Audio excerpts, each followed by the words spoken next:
میرے پیارے آقا صلی اللہ تعالی علیہ وسلم کے پیارے دیوانوں، اللہ نے اپنی کتاب نازل کیوں فرمائی؟ اس کتاب کے نزول کا ایک سب سے بڑا مقصد یہ ہے کہ وہ انسان جو کسی بھی اعتبار سے کامیابی کا متمنی ہے، وہ انسان جو کامرانی حاصل کرنا چاہتا ہے، وہ انسان جو جینے کی راہ تلاش کرنا چاہتا ہے، اور وہ انسان جو ایسے راستے پر چلنا چاہتا ہے جس راستے پر چل کر جنت کا وہ حقدار بن جائے یا معبود برحق کے قرب کی دولت سے مالا مال ہو جائے، اور اسی کے ساتھ ہر اس راستے پر چلنے سے وہ بچ جائے جو ناکامی کا راستہ ہے، تباہی کا راستہ ہے، بربادی کا راستہ ہے۔ قرآن مقدس اللہ نے نازل فرمایا تاکہ اس قرآن کے ذریعے دونوں راستے اس کے سامنے واضح کر دیے جائیں، تاکہ بندہ اچھی طریقے سے سمجھ سکے کہ کامیابی کس راستے پر چلنے کے اندر ہے اور ناکامی کس راستے پر چلنے کے اندر ہے۔ جب دونوں راستے اس کے سامنے واضح ہو جائیں گے تو جو انسان کامیابی حاصل کرنا چاہے گا وہ کامیابی کے راستے پر چلے گا، اور جو ناکامی جس کی منزل بنا لے وہ ناکامی کے راستے پر چلے گا۔ آپ دیکھیے قرآن مقدس نے واضح طور پر اس قرآن کی شان بیان فرمائی، ان ھذا القرآن یہدی للتی ہی اقوم، کہ بے شک یہ قرآن سب سے سیدھا راستہ دکھانے والی کتاب ہے۔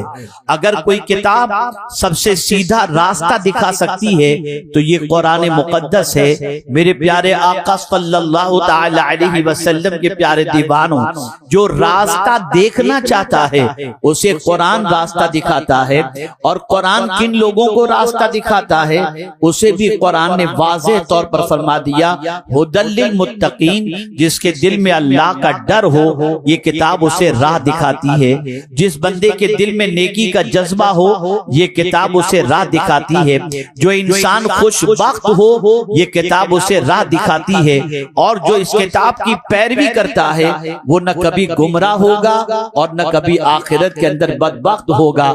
میرے پیارے آقا صلی اللہ تعالی علیہ وسلم کے پیارے دیوانوں، یہی کتاب ہے جس کی گائیڈ لائن کو فالو کرنے والے تخت و تاج کے مالک بھی بن گئے، اور وقت کی طاغوتی طاقتوں نے جن کے سامنے سرنڈر ہونے ہی کے اندر اپنے لیے عافیت سمجھی۔ وہ کیا چیز تھی؟ وہ کون سا راستہ تھا جس راستے پر چلنے کے بعد اللہ عز و جل نے فاقہ مست لوگوں کو تاج شاہی عطا فرما دیا، اور چٹائی پر بیٹھنے والوں کو تخت و تاج کا مالک بنا دیا، اور چھوٹے سے عرصے کے اندر، مختصر سے عرصے کے اندر 22 لاکھ مربع میل کے اوپر حکومت قائم کرنے کا اللہ عز و جل نے موقع عطا فرمایا۔ تو میرے پیارے آقا صلی اللہ علیہ وسلم کے پیارے دیوانوں، کہیں اور سے انہوں نے راستہ نہیں تلاش کیا تھا، انہوں نے راستہ تلاش کیا تھا قرآن سے، انہوں نے گائیڈ لائن فالو کی تھی قرآن کی۔ قرآن جس سمت لے گیا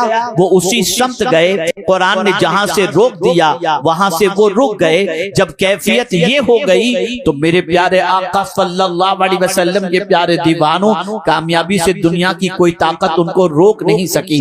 آج اس قوم کا سب سے بڑا المیہ یہ ہے کہ قرآن جو راستہ دکھاتا ہے اس پر نہیں چلنا، سینما جو راستہ دکھاتا ہے اس راستے پر چلنا ہے، ناپاک لوگ جو راستہ دکھاتے ہیں اس راستے پر چلنا ہے۔ حیرت کی بات ہے، قرآن پر ایمان اور قرآن کے راستے پر نہیں چلنا، قرآن پر ایمان قرآن کے حقوق کو ادا نہیں کرنا، قرآن پر ایمان قرآن کی تلاوت نہیں کرنا، قرآن پر ایمان قرآن کو سمجھنے کی کوشش نہیں کرنا، قرآن پر ایمان قرآن کا ترجمہ نہیں پڑھنا، قرآن پر ایمان اور قرآن پر عمل نہ کرنا۔ تو ایمان کس چیز کا نام ہے؟ صرف مان لینے سے کام تو نہیں ہوتا۔ مثال کے طور پر میں آپ کو بتاؤں، آپ نے کسی کو اپنی بیوی کی حیثیت سے قبول کر لیا تو اتنا کہنے پر تو کام نہیں چلتا نا، اب نفقے کی ذمہ داری آپ کے اوپر ہے، اچھا گھر دینا آپ کی ذمہ داری ہے، اپنے ساتھ رکھنا آپ کی ذمہ داری ہے، کپڑے دلانا آپ کی ذمہ داری ہے، جو آپ کھاؤ وہی اس کو کھلاؤ یہ آپ کی ذمہ داری ہے۔ تو کیا قرآن مقدس کو اللہ کی کتاب مان کر آپ پر ہم پر کوئی ذمہ داری عائد نہیں ہوتی؟ جب ہم نے قرآن کو اللہ کی کتاب مانا ہے تو اس کتاب کو اللہ کی کتاب ماننے کے بعد اس کے حق کو ادا کرو، اس کی گائیڈ لائن کو فالو کرو۔ یہ کتاب نازل ہی اس لیے کی گئی تاکہ گمراہی سے بچایا جائے، برائیوں سے بچایا جائے، بد کرداری سے بچایا جائے، ناپاک سے بچایا جائے۔ میرے پیارے آقا صلی اللہ علیہ وسلم کے پیارے دیوانوں، ناکامی سے بچایا جائے۔ لیکن آج کے دور کا انسان جب کامیابی حاصل کرنا چاہتا ہے تو وہ یہ تصور کرتا ہے جتنا میں قرآن سے دور رہوں گا مجھے کامیابی ملے گی۔ میں اس وقت ایک مسلم اکثریتی علاقے کے اندر باندرا کی سرزمین پر موجود ہوں۔ اگر میں اس محلے کے اندر ہمارے نوجوانوں کی زندگی کے اندر قرآن پر عمل کے جذبے کو تلاش کروں تو میرا وجدان کہتا ہے کہ شاید 1% بھی ہمیں اس محلے کے اندر ایسا کوئی بندہ مل جائے جو قرآن پر عمل کرتا ہوا نظر آئے۔ پتہ یہ چلا ہے مسلمان لیکن اللہ کی کتاب پر عمل کرنے کا جذبہ سرد پڑ چکا ہے، اللہ کی کتاب پر عمل کرنے کا جذبہ کمزور ہو چکا ہے۔ میں حیران ہوں یا اللہ، جب یہ کتاب راستہ دکھانے والی کتاب ہے تو دکھاتی کس کو ہے اور کس کو نہیں دکھاتی؟ جب اس کو میں نے قرآن میں تلاش کیا تو میری عقل دنگ رہ گئی۔ اللہ کی یہ کتاب راستہ کس کو دکھاتی ہے؟ تو میرے پیارے آقا صلی اللہ علیہ وسلم کے پیارے دیوانوں، جس کے اندر سچی طلب ہوتی ہے، جو قرآن مقدس سے صحیح تعلق رکھتا ہے، تو پھر یہ کتاب اس بندے کو سچا راستہ دکھاتی ہے، سیدھا راستہ یہ کتاب دکھاتی ہے۔ یہی وجہ ہے کہ صحابہ کرام علیہم الرضوان نے قرآن سے ایسی محبت کی، ایسی چاہت قرآن کی اپنے اندر پیدا کر لی کہ ایک صحابی فرماتے ہیں کہ میری اونٹ کی رسی بھی گم جائے تو میں اسے قرآن سے تلاش کر لیتا ہوں۔ پتہ یہ چلا قرآن راستہ دکھانے والی کتاب ہے۔ اللہ اکبر! آج کتب نما ہے، آج بہت ساری چیزیں ہیں جس کے ذریعے راستہ انسان دیکھ لیتا ہے۔ ہوائی جہاز میں آپ سفر کرتے ہیں، آپ بائک کے آپ جو ہے کار میں سفر کرتے ہیں، جی پی ایس لگا لیا، راستہ مل گیا۔ میں پوچھنا چاہتا ہوں کبھی کبھی یہ راستہ دکھانے والا یہ گوگل جی پی ایس ایسی جگہ پر بھی لے جاتا ہے کہ شارٹ کٹ کی جگہ پر لمبا راستہ ہو جاتا ہے، لیکن ایک انسان، مجھے افسوس کے ساتھ یہ کہنا پڑتا ہے، ایک انسان اس جی پی ایس پر بھروسہ کر کے ڈیسٹینیشن لگا کر پھر بلا جھجک سفر کرتا ہے کہ یہ منزل تک پہنچا دے گا۔ نادان، جتنا تجھے جی پی ایس پر بھروسہ ہے کاش تو اتنا قرآن پر بھروسہ کر لیتا، کاش تیرا یقین اتنا قرآن پر ہو جاتا۔ یہ وہ کتاب ہے کہ اس کی گائیڈ لائن کو فالو کرنے والا یہاں سے سفر اگر شروع کرے تو اس کا سفر جا کر سیدھا جنت ہی پر ختم ہوتا ہے، اس کا فائنل ڈیسٹینیشن جنت ہے۔ جنت میں جانے کی تمنا رکھنے والا قرآن کی گائیڈ لائن کو فالو کرے گا، جنت میں جانے کی تڑپ رکھنے والا قرآن کی گائیڈ لائن کو فالو کرے گا، اور جو جنت کی تمنا نہیں رکھتا وہ کبھی قرآن کی گائیڈ لائن کو فالو نہیں کرے گا، کبھی فالو نہیں کرے گا۔ اب تو ہماری چاہت جنت کی بھی نہیں رہ گئی۔ میں آپ کو ایک مثال کے ذریعے سمجھاؤں، مقدس مہینہ قریب ہے اور خطبہ مبلغین ماشاءاللہ خطاب کرتے ہیں، درس دیتے ہیں، یہ تسبیح 100 بار پڑھو اس کا یہ ثواب، 100 بار پڑھو یہ ثواب، اتنی بار پڑھو یہ ثواب، بالکل حق ہے، انکار نہیں۔ ایک دوسرا پہلو بھی میں آپ کو بتا دوں، شاید پہلی بار آپ سنیں، جتنی مرتبہ تسبیح کے بارے میں آپ کو پڑھنے کے لیے کہا جاتا ہے آپ پڑھتے ہیں، پوری کاؤنٹنگ کے ساتھ پڑھتے ہیں کہ 450 مرتبہ حسبنا اللہ و نعم الوکیل عشاء کے بعد پڑھنا ہے، برابر کاؤنٹنگ کے ساتھ پڑھتے ہیں۔ 111 بار کوئی عمل کرنا ہے کاؤنٹنگ کے ساتھ۔ میں ایک نئی کاؤنٹنگ بھی آپ کو بتاتا ہوں، آج سے شروع کرو، اپنے گھر کے باہر چھوٹے چھوٹے پتھر جمع کر لو، اور جب ایک گناہ ہو نا تو اس پتھر کو اپنے گھر میں رکھنا شروع کرو، یہ بھی کاؤنٹ کرو کہ آج کتنے گناہ ہوئے۔ میں پورے یقین کے ساتھ کہتا ہوں 1 مہینے میں گھر میں آپ کو رہنے کی جگہ نہیں ملے گی، کبھی گناہ بھی تو کاؤنٹ کرو۔ جس طریقے سے تسبیح کو کاؤنٹ کر کے پڑھتے ہو، کبھی گناہوں کو بھی کاؤنٹ تو کرو کہ زندگی میں کتنے گناہ ہو رہے ہیں۔ اس کو کاؤنٹ کرنے کا ٹائم نہیں، اس کو گننے کا ٹائم نہیں ہے۔ ایک بزرگ ایک تصور کی بنیاد پر اپنی جان جانے آخری کے سپرد کر دیتے ہیں، صرف اس وجہ سے کہ کسی نے پوچھا کہ حضور آپ کی عمر کتنی؟ تو کہتے ہیں کم و بیش 60 سال۔ پوچھنے والے نے پوچھا اور وہ چلا گیا، لیکن ان کے ذہن کو جھنجھوڑ کے چلا گیا۔ جیسے ہی انہوں نے کہا 60 سال کم و بیش، اس بندے کے جانے کے بعد ان کے ذہن کے اندر یہ بات آئی، میری عمر 60 سال ہو گئی، اگر میں دن میں ایک بھی گناہ کیا تو 60 سال میں مجھ سے کتنے گناہ ہو گئے۔